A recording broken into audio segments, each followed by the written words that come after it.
Hey guys, it's Mallory And Allison. and we are here to do our Q&A tea talk today. We don't even have any tea. We don't have any tea. Okay, I'm gonna ask the questions and we're gonna go through, and these are questions that you guys asked us, and so let's get started. The first one comes from Serena Mendez, and it is, which of your favorite authors would you love to see collaborate on writing a book?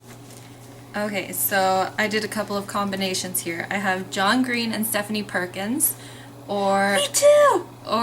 John Green and Lurleen McDaniel. We didn't tell each other we what didn't we tell were gonna answers. write. John Green and Lurleen McDaniel, because I feel like that would be one sob fest of a book. And then J.K. Rowling and Leigh Bardugo. I did 2 groups of 3. My first is Rainbow Rowell, Allie Carter, and Colleen Hook. I don't know how to say her last name. And then my second one is John Green, Stephanie Perkins, and Marissa Meyer. I think that would be 3 good combinations. 2 good combinations of 3. The second question comes from Tony, and it is, do you prefer contemporary or dystopian novels better? Picked contemporary. I picked dystopian. I think it's more of an escape. The next question is from The Coffee House, and it is, have you ever read a book that has changed your life? And if so, what book was it? I picked The Best Christmas Ever by Barbara Robinson because that is the first book that I remember my mom reading to me and Marissa before we used to go to bed. I chose the Harry Potter series is because I didn't read Harry Potter right when it first came out. I think I waited like 5 or 6 years after the first one had come out before I picked it up. And then I read the first one and gobbled it up like immediately, and then had to go on to the next one, and I think that's really where I got my love of YA books. And the next question is from Book Rock Goddess. It's, what book do you recommend the most to family and friends? I picked Tiger's Curse as number 1 because we pushed Marissa so hard to read that one. And then Shadow and Bone by Leigh Bardugo and Anything by John Green. I'd say the number 1 book that I recommend the most is Divergent, and then I would agree with Mallory with the rest of them. The next question is from Elizabeth the YA Nerd. What is your favorite book to movie adaptation? I chose Warm Bodies by Isaac Marion. I chose 2. The first one is The Hunger Games, and the second one is Warm Bodies. I just think that both of them are pretty close to the book. Next question is from All About Me 445. It is, what is the worst book cover you have seen this year? The Australian cover of Unravel Me. If you haven't seen it, just don't even bother looking it up. It's bad. Well, now I have to go look at it. It's bad. I like the eye covers. Those are gorgeous. I'm just this an is eye bad. So I don't like to read books that have ugly covers. I don't know, that's just me, I guess. The one book that I could think of off the top of my head was Catcher in the Rye, because I just finished that book and it has a pretty awful cover. Then the other book that I chose, it's not that it's ugly or that it's the worst cover ever, it's just I don't like this one compared to the first book. It's the second book, the sequel to A Throne of Glass, which is Crown of Midnight. The next question is from Megan Olivier Films. I'm sorry if I'm pronouncing people's names wrong. What is the worst book you have ever read and why? I picked Mockingjay I have by not read that Suzanne book. Collins. You didn't Oh, Mockingjay. Mockingjay. I did not like Mockingjay. I gave it a 2 stars. That's a pretty bad ending. Team Gale. Ew. For me, I chose I Kissed a Zombie and I liked it. It's by Adam Selzer. Now, I like zombie books. I read it last Halloween thinking it was going to be great. I don't even mind that she was dating a zombie but didn't even realize he was a zombie. The fact is that the main character changed immediately after she got this boyfriend who was a zombie, and was one of those girls that just like does everything only with her boyfriend. You could tell it was written by a boy. I'm sorry if that offends people. The next question is from Amber Tolley. What book could you not live without? I feel like I could pick Harry Potter for every single one of these questions, but I chose differently. I just said Tiger's Curse by Colleen Hook. I just realized that I did not choose an answer. So I'll go on to the next question. This one's from Little Ghost Creations, and it is, Where do you prefer to shop for books? I just chose the obvious for Canada, which is Chapters, and then we have a used bookstore here called We Book In, which is awesome, and they have cats. And I chose Value Village because they're super cheap there, and I always seem to find really good deals there. And I said Allison's Bookshelf. For me, I like to check out the used bookstores first, and then after that, I would say things like thrift stores or secondhand stores because they always have good deals. And then after that, things like Walmart or Target because you get some pretty cheap deals. And then Chapters because Chapters always has the highest prices. So, next question is from Montana Golan. If you could meet any author, who would you like to meet? I picked John Green. I picked two, Stephanie Perkins because I think she would be so fun, and Allie Carter just because I love all of her books. Next is from, Pili Fernandez V. Would you like to write a novel? No. I wrote yeah. Next question. Laura Urias. What's the first book that made you fall in love with reading? I picked Harry Potter because that's just a given. And I also chose just Lurleen McDaniel books because I remember reading those when I was in elementary. The one that I chose is the Babysitter Club series, and I chose the first one, which is Christie's Big Idea. I just remember reading pretty much the whole series. I think I had the majority of the series when I was younger, and I think it's one of the first times that I really started reading a lot. I thought of more. The Amazing Days of Abby Hayes and the Mary-Kate and Ashley, their books, and then the Nancy Drew books, and Junie B. Jones. Another one is the Sleepover Club. It's kind of like Babysitter Club, but I just remember my mom used to go to the library and get me these books, and then I would be so excited when she would come home with one because I could read it. The next question is from September Girl 70. If you became famous authors, what genre would you want to be known for? Fantasy. I wrote contemporary romance, but like with sports, because that's what I felt like was missing when I was actually a teenager. Next, from Retrofy 123, do you remember how you fell in love with reading? Yes.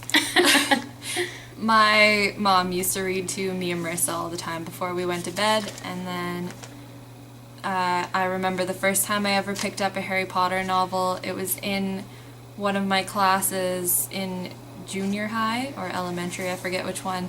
It was on the shelf of books that you could pick up and read for your 20 minutes of reading time that you had in class every day. I chose from the Babysitter Club books as well as from the Scholastic book sale. They used to always get, I don't even know if they do that anymore. Like you used to get it like a flyer and you would be able to buy the books, and that was something we always looked forward to. The next question is from Benna Books. What is your process for choosing a book that you want to read? Do you read the book, the back jacket? Do you look at reviews, etc., etc.? I said that my mood shifts constantly, so I never ever know what I'm going to pick up. If I watch a certain movie or TV show about a certain topic, you become obsessed with it. Yeah, I become obsessed with about 2 weeks, and it's just got to be like devouring that certain content, and then my mood can completely shift, and the next week I can go to something like polar opposite. It just really depends. I don't really look at reviews that much because I like to find out stuff on my own. I don't even really like to read the back covers of books. I just like to go into it not knowing. For me, if I see a book at the bookstore and I'm trying to decide if I want to buy it or if I want to read it, the first thing I'll do is actually look at the cover, see if I'm interested. I'll look at the author to see if I've read anything by them before. Look at the blurbs that are on there to see if there's any authors that I like or that I appreciate their opinions. And then I'll probably read the back cover, at least the first little bit of it, and then I usually will look at Goodreads and see what the rating is. But I agree with Mallory, I don't like to read reviews until after I've actually finished the book. I just want to make up my own opinion of the book, usually. The next question is from We Fangirl It. It is, what are things that you want to get out of books and learn, and you wouldn't learn without reading? And who do you give your recommendations to besides each other? I don't read to learn. I read for pleasure. I don't feel like I need to get something out of a book to enjoy it. If I want to learn something, I will watch a documentary or research that thing. I don't read for it. And I don't have any friends that read. And so I pretty much just hope for booktubers to give me recommendations. That's why I like comments. I kind of agree. I do read for pleasure for the majority of the time. If there's something like Mallory already mentioned, if I'm kind of like going through a phase where, for example, Russia, want to learn something about it, I'll pick up books that are in that theme, I guess.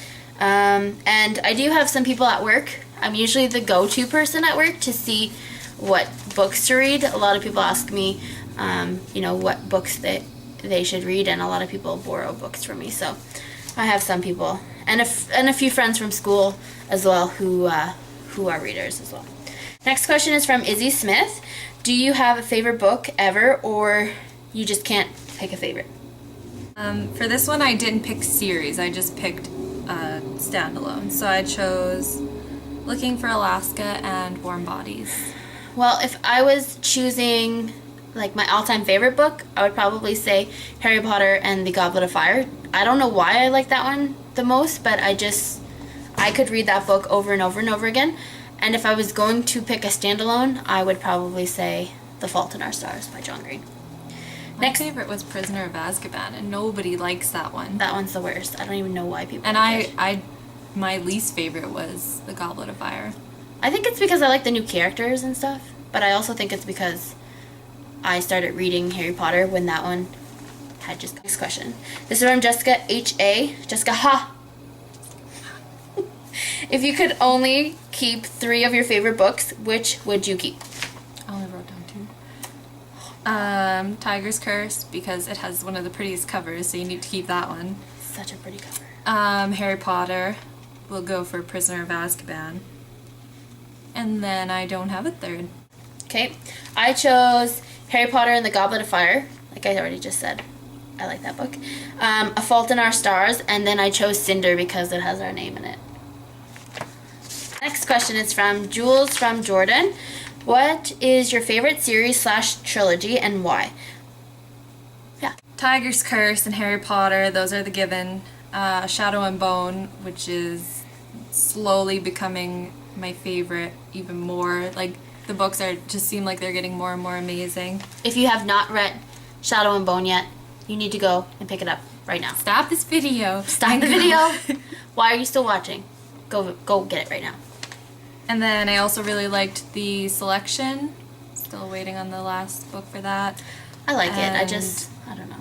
And Delirium, even though I haven't finished that one. I have one book left to go. I kind of spoiled it for her. And as my, I don't want to call it a guilty pleasure because I don't feel guilty about reading it, but Pretty Little Liars. I love that series. I just picked 2. I picked Tiger's Curse and Shadow and Bone. And a lot of the ones that Mallory mentioned are also some of my favorites as well. Next question is by Books by the Dozen. How did you get started on BookTube? I'm just going to start this question. All I wrote down was Mallory. When I first got my Kobo, I didn't really know where to go to get book recommendations or what to read. I would go look online, but I don't know, it was a little bit easier for me to just hear people talking about things. And I think I kind of just stumbled across Misty, the book rat, and I became obsessed. I think in one night I watched all of her videos. Hi, Misty. I love you.